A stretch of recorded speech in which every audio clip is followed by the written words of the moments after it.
कल रात में मध्य प्रदेश सरकार ने गृह विभाग के द्वारा नीमच के नगर पालिका क्षेत्र को रेड जोन घोषित किया है। इसका मतलब यह है कि नीमच नगर पालिका क्षेत्र को छोड़कर सारे अन्य क्षेत्र ग्रीन जोन में माने जाएंगे। तो ये जो व्यवस्था बनाई है हम लोगों ने कि रेड जोन की जो नीमच नगर पालिका की जो बाउंड्रीज़ हैं ये थोड़ी सी हमने बढ़ाई हैं, बिकॉज नीमच नगर पालिका के कई एडजॉइनिंग एरियाज़ हैं जो टेक्निकली ग्राम पंचायत में आते हैं, बट वो मोर और लेस नगर पालिका के सीमावर्ती इलाकों में ही है। इसलिए हमने अभी आज एक आदेश पारित किया है जिसमें नीमच के समस्त उपखंड में हम लोगों ने रेड जोन की जो प्रक्रिया है उसको अपनाया है। इसमें प्रमुखता हमने जो किराने की दुकानें हैं और जो आवश्यक वस्तुओं की दुकानें हैं उनको खोला है। उनको आप जो कल टाइम हमारा 8 से 4 था उसको हमने 8 से 2 पे हम लोग लेके आए हैं। साथ ही साथ जो नॉन एसेंशियल गुड्स की जो दुकानें थी उनको पुनः बंद कर दिया गया है। इसमें कुछ 2-3 वर्ग की दुकानों को छूट दी गई है, जैसे इलेक्ट्रिकल की शॉप हो गई,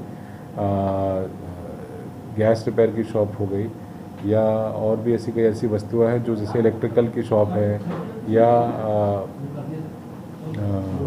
बेकरी की शॉप है। इस तरह से कुछ दुकानों को हमने रोस्टर में 2 से 3 दिन की हमने उनको छूट दी है।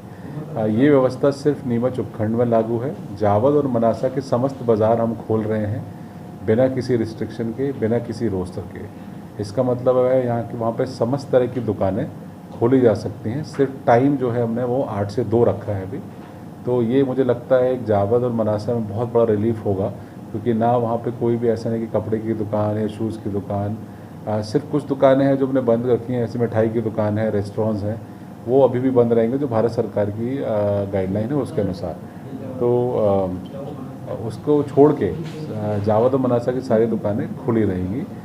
शाम 7 से सुबह 7 तक कंप्लीट प्रतिबंध होगा, किसी को आने जाने की अनुमति नहीं होगी। 60 साल से ऊपर और छोटे बच्चों का जो हमारा पहले का भी था, इसको भी हम लोग थोड़ा स्ट्रिक्टली फॉलो करेंगे और हम लोगों से भी अपील करेंगे कि वो इन छोटे बच्चों को और जो उम्र दराज लोग हैं वो चीज़ों को लेने बाहर ना निकलें। अन्य सिर्फ एक ही कंडीशन हो सकती है कि अगर उनके घर में कोई और सदस्य नहीं है या फिर कोई अति आवश्यक मेडिकल की सुविधाएं हैं, तो इसी कंडीशन में बाहर निकलें, अन्यथा वो ना निकलें। हमने टैक्स कंसल्टेंट और जो इस तरह के जो ऑनलाइन सर्विसेज देते हैं IT बेस्ड जो हैं उनको हमने अलाउ किया है, बिकॉज उनके काम में सोशल डिस्टेंसिंग का पालन किया जा सकता है। और बाकी जो अन्य व्यवस्थाएं शासकीय वो तो एज इट इज़ खुली रहेंगी, शासकीय अस्पताल खुले रहेंगे।